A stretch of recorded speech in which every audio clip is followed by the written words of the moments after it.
हामीले भारलाङ अलैँची रोप्दाखेरि चाहिँ डिस्टेन्स मेन्टेनमा चाहिँ एकदमै धेरै ध्यान दिनुपर्ने हुन्छ।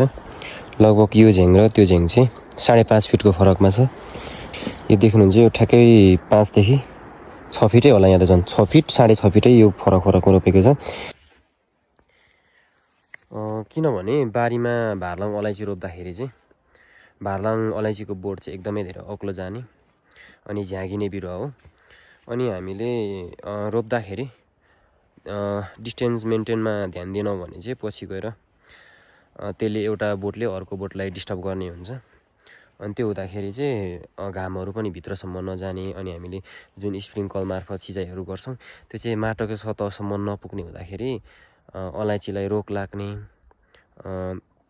कच्रिने, राम्रोसँग फुलहरू नखेल्ने हैन, कुहिने समस्याहरू आइबस्ने हुँदाखेरि चाहिँ हामीले एकदमै धेरै दूरीलाई चाहिँ हामीले कायम गरेरै रोप्नुपर्ने हुन्छ।